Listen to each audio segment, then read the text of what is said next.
Hello hello, check check check check. भैया बोलिएगा। Hello. ठीक है ना? हेलो। ठीक है, जो कभी कभी छोड़ता है। नमस्कार, स्वागत है आप सभी का। मैं हूं अभिषेक कुमार। बिहार विधानसभा चुनाव को लेकर लगातार तमाम जिले और विधानसभा क्षेत्रों में जाकर हम वहां पर हुए विकास कार्य और समस्याओं से आपको अवगत करा रहे हैं। इस वक्त सहरसा जिला के सिमरी बख्तियारपुर विधानसभा क्षेत्र में हम हैं और हमारे साथ जुड़ने वाले हैं भारतीय जनता पार्टी सहरसा के उपाध्यक्ष और वर्तमान समय में जो खगड़िया के सांसद है, एलजेपी सांसद राजेश वर्मा के सांसद प्रतिनिधि रितेश रंजन जी। बहुत बहुत स्वागत रंजन साहब, आपने अपना कीमती समय दिया है और लगातार क्षेत्र में आप बने रहते हैं, ये सबसे बड़ी बात है। यहाँ की समस्याओं से लेकर हो रहे विकास कार्यों से भी आप अवगत हैं। चूँकि सांसद जी अपने एनडीए से है और विधायक जी यहाँ आरजेडी से आते हैं। इस मिलावट वाली, चूँकि डबल इंजन तो दौड़ रही है बिहार में, लेकिन यहाँ पे चूँकि मिलावट हो जाती है, इस स्थिति में क्या लग रहा है, कितना विकसित अपना सिमरी बख्तियारपुर हो पाया है? चलिए, पहले तो बहुत बहुत धन्यवाद। आप एक तरह से सिमरी बख्तियारपुर के विकास के लिए अपना जो सर्वे कर रहे हैं। हम आपको बताएं कि चूँकि केंद्र में सरकार है और राज्य में सरकार है, तो डबल इंजन के सरकार में डेवलपमेंट जो है थोड़ा तेज़ गति से होता है, क्योंकि कोई विरोधाभास है नहीं। लेकिन जैसे कई सारी केंद्र की योजनाएं हैं, आपको याद होगा कि यहाँ पे एक बहुत बड़ा इलाका जो है बांध के भीतर का इलाका है, बहुत बड़ी आबादी है जो बांध के भीतर है। तो उसके लिए एक समय था, हमको लगता है कि आज से 6-7 साल पहले हम लोगों ने, उस समय हम जिला परिषद के उपाध्यक्ष थे, हम लोगों ने डेंगराही के लिए 17 दिन अनशन किया था। उस समय यहाँ पर हम लोगों की सरकार नहीं थी। प्रेम कुमार आके अनशन तुड़वाए थे, नेता प्रतिपक्ष थे उस समय, तारकिशोर प्रसाद जी उस समय आए थे, उन्होंने अनशन तुड़वाया था। जब हमारी सरकार बनी केंद्र और बिहार दोनों में, तो आज देखिए एक बड़ा प्रोजेक्ट डेंगराही का पुल बन के आज तैयार हो गया 450 करोड़ के लागत से। और जो उस इलाके में समझिए, कभी अगर कोई बीमार पड़ता था तो नाव का सहारा होता था, और रात में अगर बीमार पड़ा और उसको इलाज नहीं मिलेगा तो इलाज के अभाव में लोगों का डेथ हो जाता था। एक बड़ी सौगात वहाँ से मिली, तो उससे जो है लोगों का डेवलपमेंट होगा। अभी पुल बन के तैयार नहीं हुआ, लेकिन सारी प्रक्रिया हो गई है, पूरी हो चुकी है, टेंडर की प्रक्रिया हो गई है और होगा। तो जब केंद्र और राज्य दोनों जुड़ता है तो डेवलपमेंट वहाँ होता है। और स्थानीय सांसद और विधायक, क्योंकि सांसद का एक बड़ा महत्वपूर्ण रोल होता है, और राजेश वर्मा चूँकि यंग सांसद हैं, एनडीए के सांसद हैं, लोजपा से हैं, और उन्होंने लगातार इस क्षेत्र की चिंता की है। लोकसभा में उन्होंने इस क्षेत्र के विषय में लगातार उठाया। और आप समझिए कि अभी हाल के दिनों में यहाँ पर जो है राजधानी ट्रेन मानसी में रुकी। आदरणीय दिनेश चंद्र यादव और इनका दोनों का संयुक्त प्रयास है कि राजधानी यहाँ पे रुकी है। कई सारी ट्रेनें हैं जिसके लिए वो प्रयासरत हुए हैं, और खुद भी डेंगराही के लिए वो आए थे, वहाँ क्षेत्र का ये करके गए। अभी हाल के दिनों में जो कोसी के लिए बहुत बड़ा सौगात है, 6 लेन जो है, समझिए इस क्षेत्र के लिए एक लाइफ लाइन होगा। बिल्कुल। इसमें आदरणीय दिनेश चंद्र यादव जी और हमारे सांसद महोदय और पूरे एनडीए की ताकत, प्रधानमंत्री इस क्षेत्र की चिंता करते हैं। प्रधानमंत्री का नज़र कहाँ तक है, आदरणीय मोदी जी का नज़र आप देखिए कि कितना गहन उनका नज़र है कि अभी जो है इस कोसी को मखाना का केंद्र बनाया जा रहा है। और हम लोगों के क्षेत्र का जो खास करके मखाना, पान, मछली, ये हम लोगों का बेसिक चीज़ है। मतलब यहाँ पर पानी जो है बहुत ज़्यादा है, तो पानी है तो मखाना होगा, मछली का होगा। तो अगर मोदी जी की नज़र यहाँ तक है कि अगर मखाना का केंद्र बनेगा तो कोसी के इलाके का डेवलपमेंट होगा। और निश्चित रूप से है कि बहुत बड़ा प्रयास है, लेकिन हर लोगों की, जैसे स्थानीय विधायक की है, तो विधायक की भूमिका जो है, विधायक का जो शक्ति है, उस शक्ति का प्रयोग विधायक अपने क्षेत्र के विकास के लिए करते हैं। जैसे सड़क हो गया, या उनके यहाँ एजुकेशन है, या स्वास्थ्य की व्यवस्था, इन सब के लिए छोटे छोटे मुद्दे को उठाना चाहिए उनको। लेकिन आप देखिएगा कि हमको लगता है विधायक जी अपनी सीमा को भूल गए हैं कि कौन सा विकास किसका है। अगर एनएच बन रहा हो तो कोई विधायक ये नहीं कह सकता कि ये एनएच हमारी देन है। 6 लेन को वो हमारी देन नहीं बता सकते। जी। अमृत भारत रेलवे स्टेशन, इसमें विधायक की क्या भूमिका है? कोई भूमिका नहीं। केंद्र की योजना ये केंद्र की योजनाएं हैं। आप केंद्र की योजनाएं में आप अपना बोर्ड लगा दीजिएगा तो अब लगता है क्या कि जनता यहाँ चाय दुकान पे जो चाय बेचता है, मजदूरी करने वाला जो मजदूर है वो बिहार का है, बिहार के खून में राजनीति होती है। हर लोग इस चीज़ को जानते हैं कि कहाँ क्या हो रहा है। जनता इतनी बेवकूफ़ नहीं है कि आप कोई बैनर लगा के किसी को गुमराह करिएगा। अभी स्थानीय विधायक को उस प्रोजेक्ट पर चर्चा करना चाहिए जो प्रोजेक्ट आपके विशेष प्रयास से सिमरी बख्तियारपुर में आया, वो बिहार सरकार का प्रयास है। तब उस प्रोजेक्ट के बारे में आप कह सकते हैं कि हाँ, हमने बिहार सरकार से लड़ झगड़ के ये प्रोजेक्ट लगाया। आप कह रहे हैं डिग्री कॉलेज की चर्चा उनके, मैं भी कहीं बैनर पे ऐसे पढ़ा, जिस बैनर पे जो बाहर लगा हुआ है, सीधा बोलिए ना, बाहर लगा हुआ है, डिस्प्ले बोर्ड पे अच्छे से डिस्प्ले- एलईडी पे चमका रहे हैं वो। अच्छा, एलईडी पे चमक रहा है। एलईडी पे हम आपको एक बात बता देते हैं। ये एलईडी अभी हाल के दिनों में नगर परिषद में टेंडर हुआ, ठीक है, टेंडर हुआ, कोई संवेदक लिया होगा एलईडी। अब चूंकि वहाँ पर जो चेयरमैन हैं उन्हीं के परिवार के लोग, ठीक है, उन्हीं के परिवार के लोग हैं, तो आप उसका भी दुरुपयोग कर रहे हैं अपने प्रचार के लिए। आप थोड़ी उसको उपयोग कर सकते हैं। वो तो है कि जिस संवेदक ने लिया है वो अलग अलग लोगों को देगा, उससे कमाई करेगा। सरकार की फ्री में अगर आप दिखा सकते हैं तो सरकार की चीज़ों को दिखा सकते हैं जो नगर परिषद से जुड़ा चीज़ है। एक विधायक तभी उसमें डाल सकते हैं जब उसका वो भुगतान करते हो। ये प्रचार प्रसार सब हर चीज़ कुल मिलाकर जो समीकरण आप दे रहे हैं विधानसभा में, आपको क्या लगता है जो माननीय विधायक जी है सलाउद्दीन जी, उनके प्रयास से कुछ हुआ या नहीं हुआ, कुछ कर पाए? क्योंकि वादे तो बहुत सारे थे उनके। देखिए, उनके प्रयास से जो चीज़ होता, तो हमको लगता है कोई व्यक्ति अगर किसी चीज़ का प्रयास करेगा तो सबसे पहले जो है उस बोर्ड जो प्रचार में उन्होंने लगाया है उसके अगर एक एक बिंदु को अगर आप दीजिए। आप पहला बिंदु जैसे डिग्री कॉलेज, बिहार सरकार ने बिहार के प्रत्येक अनुमंडल में डिग्री कॉलेज दिया। ये सिर्फ सिमरी बख्तियारपुर अनुमंडल में नहीं है। आप समझिए, इसको एक विधायक का विशेष प्रयास नहीं कर सकते। जब पूरे बिहार के हर अनुमंडल में राज्य सरकार डिग्री कॉलेज दे रही है तो आपका क्या योगदान है इस चीज़ के? आप कोई स्पेशल चीज़ को लेके आते हैं तब आपका वो योगदान माना जाता है। कि आप जो है लगा दीजिएगा अमृत भारत स्टेशन, इतना करोड़ 34.6 करोड़ के लागत से अमृत भारत स्टेशन बना, वो जो है आप अपना फोटो लगा दिए तो क्या हो जाएगा कि वो आपका प्रयास है। मतलब जनता भ्रमित नहीं होने वाली है। जनता को आप जितना भ्रमित करने का प्रयास करिएगा, आपके बारे में उतना ही गलत जो है मानसिकता लोगों के बीच चली जाएगी। जनता को लगेगा कि आप गलत चीज़ कर रहे हैं, गलत चीज़ का प्रचार कर रहे हैं। थोड़ा सा आगे चलते हैं। 24 तारीख को प्रधानमंत्री जी मधुबनी पधारने वाले हैं और अभी देखेंगे आप जो महागठबंधन है वो एक बड़ा मुद्दा उठाई हुई है, रोजगार, पलायन। इन मुद्दे पर सरकार को घेरने की कोशिश करती है। तेजस्वी जी कहते हैं कि 17 महीने का हमारा जो कार्यकाल रहा उसमें देखिए हमने इतनी नौकरियां दी है, बिहार से पलायन हो रहा है, गुंडागर्दी बढ़ गई है, तमाम तरह के आरोप एनडीए पर लग रहे हैं। आप क्या मानते हैं सटीक पैमाना क्या बिहार में रोजगार बढ़ा है या पलायन अभी भी हो रहा है? आप लोगों को क्या लगता है एनडीए किस तरह से इस मुद्दे पे अपने पक्ष में यहाँ के युवाओं को लाने का प्रयास करेगी? सड़क तो बन रही है नो डाउट और अच्छी सड़कें बन रही है, लेकिन रोजगार मुझे भी लगता है और बिहार वासियों को भी लगता है कि रोजगार के मुद्दे पर कहीं ना कहीं एनडीए सरकार अभी तक पिछड़ रही है, आगे नहीं बढ़ पाई है। अच्छा, एक चीज़ आप बताइए, ये तो जनता के महसूस करने की चीज़ है। आप सोचिए कि 15 साल पहले, ठीक है, 15 साल पहले आदमी याद होगा लोगों को कि लोग जो है मोबाइल चार्ज करने के लिए किसी जगह पे जाते थे, किसी के यहाँ जिसके यहाँ बैटरी होता था, बिजली की समस्या थी। आज है वो समस्या। सड़क जो है आपको चारों तरफ दिख रहा है। और जहाँ तक रोज़गार की बात है तो निश्चित रूप से बिहार पिछड़ा जगह रहा है। आज पूरा का पूरा ध्यान जो है केंद्र का बिहार पे है।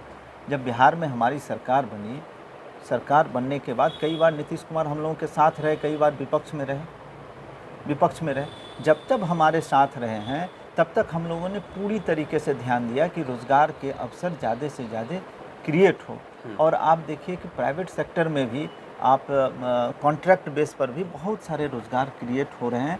और कल जो ये मखाना का केंद्र बनेगा या मधेपुरा में रेल कारखाना का जो है, इन सब चीज़ों से या कई ऐसे सेक्टर हैं जहाँ पे रोज़गार और उसके बाद उद्योग का जो है जैसे उद्यमी लोन वगैरह है, या हाल के दिनों में सरकार ने ट्रेनिंग दी कि जो लोग जिस व्यवसाय से जुड़े हुए हैं उसको ट्रेनिंग करा करके, जो नाई हैं, जो कुम्हार हैं, जो शिल्पकार हैं, सबको अलग अलग ट्रेनिंग दे करके उसके खाते में पैसा दिया और वो काम अभी चल रहा है, जिससे कि स्वतः जो है रोज़गार, सबको नौकरी देना तो संभव नहीं है। इतना जो है 13 करोड़ का आबादी है, उतना नौकरी तो संभव है नहीं। 19 करोड़ की आबादी में नौकरी तो दी नहीं जाएगी। तो कहीं ना कहीं नौकरी का भी अवसर हो और स्वरोजगार का भी अवसर हो, इसके लिए सरकार पूरी तरीके से केंद्रित है।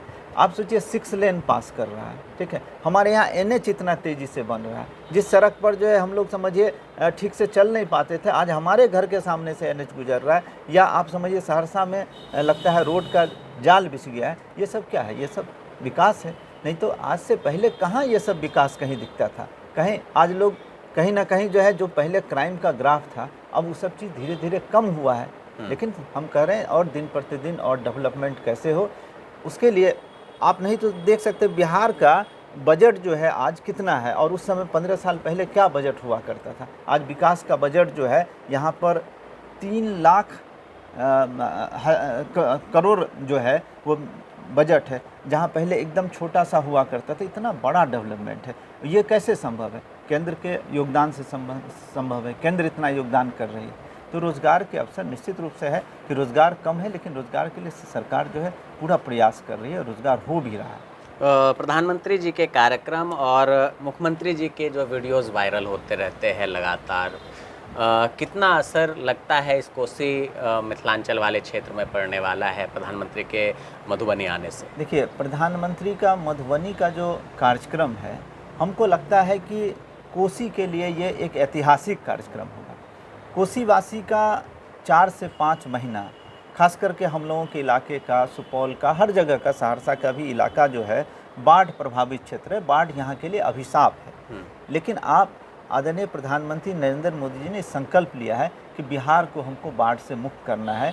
इसका जिसकी घोषणा यहाँ से होनी है, वो घोषणा अपने आप में हमको लगता है बिहार वासियों के लिए एक बड़ी सौगात। इससे पहले उन्होंने मखाना केंद्र का सौगात दिया। आज देखिए, हम लोग जब स्टेशन पे जाते हैं तो लगता है जैसे एयरपोर्ट पे आ गए हैं। सिमरी बख्तियारपुर का अमृत भारत स्टेशन में है, इसके बाद सहरसा का है, कई सारे ट्रेन यहाँ से खुल रही है। कई सारा ऐसा जगह था जो माने स्टेशन ट्रेन से वंचित था, उन सबको जोड़ा जा रहा है। तो निश्चित रूप से हमको लगता है कि प्रधानमंत्री नरेंद्र मोदी जी की जो चिंता आम व्यक्ति के लिए है और सारे क्षेत्र के लिए, वो सौगात के रूप में हम लोगों को मिलेगा। आखिर में सिमरी बख्तियारपुर की अगर हम बात करें, चूँकि आपका निवास स्थान यहाँ है और पहले भी आप जिला परिषद के उपाध्यक्ष रहे हैं, तो अभी क्या लगता है किस तरह का उम्मीदवार यहाँ पर एनडीए की ओर से दिया जाना चाहिए? किस तरह से यहाँ एनडीए और मजबूत स्थिति में आ सकती है? देखिए, एनडीए को आप देखिएगा तो खास करके भाजपा जो है वो संगठनात्मक पार्टी है। संगठन का यहाँ पे सारा चीज़ है और एक अनुशासन वाली पार्टी है। तो धीरे धीरे आप सोचिए कि जब अटल बिहारी वाजपेयी और आडवाणी जी थे, मात्र 2 सांसद जब लोकसभा में नेतृत्व कर रहे होंगे और उस समय पूरा विपक्ष, सत्ता पक्ष जो है तंज कसा करता था, तो उस समय अटल बिहारी वाजपेयी कहते थे एक समय आएगा कि जब हम लोग जो है हमारी तादाद अधिक होगी और आप हमारे कंडीशन में, आप हमारे कंडीशन में। आज कहीं ना कहीं वो, चूँकि विचारधारा पर जो पार्टी निर्भर है, जो विचारधारा के लिए काम करता है, तो उसमें किसी खास जाति का तो वोट बैंक उसके साथ है ही नहीं। आज सोचिए, उसी विचारधारा संगठन के बदौलत पार्टी कहाँ पहुँच गई है। आज केंद्र में नरेंद्र मोदी जैसे जो प्रधानमंत्री हैं, हमको लगता है कि पूरे विश्व में इतना मजबूत व्यक्ति तो है नहीं कोई, लोग मानते भी हैं। तो हमको लगता है कि खास करके एनडीए, सिर्फ बीजेपी की बात नहीं करेंगे, बीजेपी के जितने भी अलायंस पार्टनर हैं, सब मिल करके जो यहाँ के लिए एनडीए से जो भी पार्टी का कैंडिडेट तय होगा, सबसे पहले तो ये तय होगा कि किस अलायंस को जाता है। यहाँ जदयू है, बीजेपी है, एलजेपी है, उपेंद्र कुशवाहा जी की पार्टी है, हम है, जितना भी हमारा अलायंस पार्टनर है, जिसको भी यहाँ जाएगा, आप जानिए कि इस क्षेत्र से उस व्यक्ति का, उस दल का, एनडीए का जीत हर हाल में सुनिश्चित है। और आप अगर जनता से सर्वे करने जाइएगा, हम कहते हैं राजा के कोख से जो बच्चा पैदा होता है उसको ग्राउंड का क्या अनुभव प्राप्त होगा, इस क्षेत्र में लोगों का क्या दुख तकलीफ़ है, वो व्यक्ति कैसे महसूस करेगा। जिसके जो आदमी गरीबी से संघर्ष से ऊपर गया है उसको पता है कि हाँ, किसी के जेब में अगर 100 रुपया नहीं है, 10 रुपया नहीं है, तो उसको क्या तकलीफ़ होता है। हम कह रहे हैं कि यहाँ अनुमंडल अस्पताल है, ठीक है, क्योंकि केंद्र की चिंता इतने छोटे लेवल पे नहीं हो सकती है, लेकिन यहाँ के विधायक की चिंता तो होनी चाहिए ना, नहीं होनी चाहिए। बिल्कुल। तो ये चिंता उनको कब पता चलेगा? जब उनके परिवार के किसी लोगों का इलाज वहाँ हो। मैंने आप इस लेवल पे तो लेके आइए किसी चीज़ को कि हमारा जब आम लोग जो सबसे गरीब व्यक्ति उसका भी इलाज वहाँ हो, तो रितेश रंजन के परिवार का भी इलाज वहाँ हो, और आदरणीय जो विधायक और सांसद उसके भी परिवार का इलाज वहाँ हो, तब ना हम कहेंगे डेवलपमेंट है। डेवलपमेंट तो उस लेवल पे दिखना चाहिए। अगर आपका वहाँ नहीं हो रहा है तो कहीं ना कहीं ये सब छोटी छोटी चिंता जो है विधायक के स्तर पे होनी चाहिए। हमको लगता है कि उस स्तर पे कोई चिंता का बात नहीं है। अगर आप चिंता किए होते तो पब्लिक में आज इतना बड़ा विरोध नहीं होता।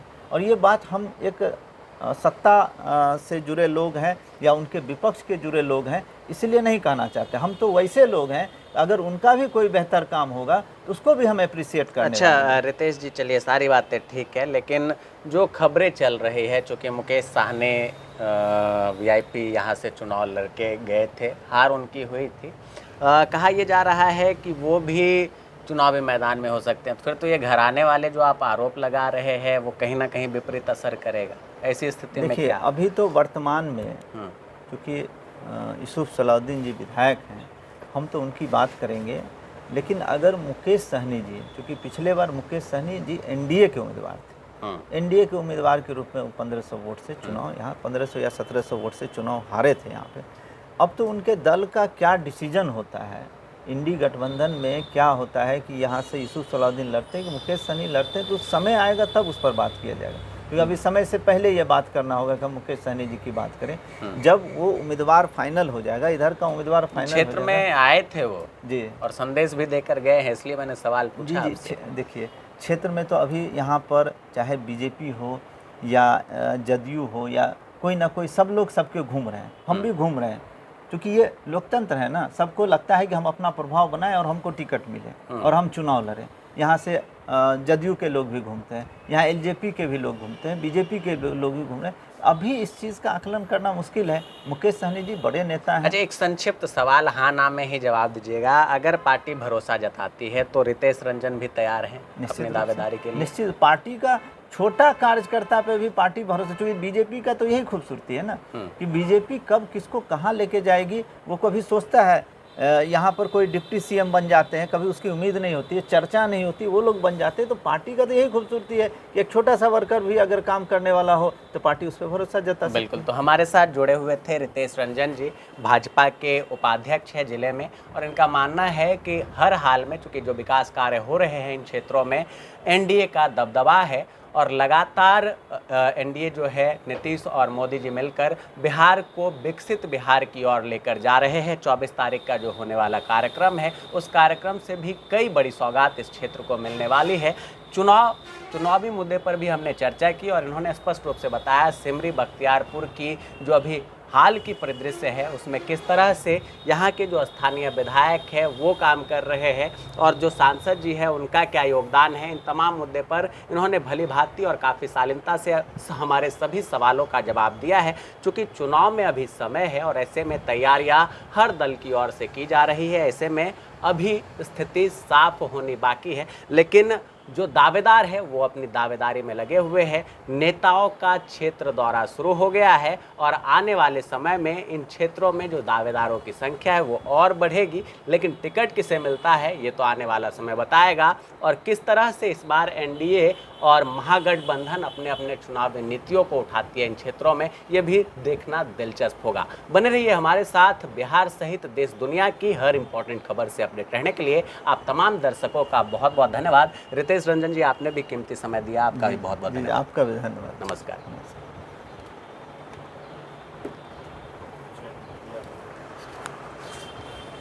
हो गया।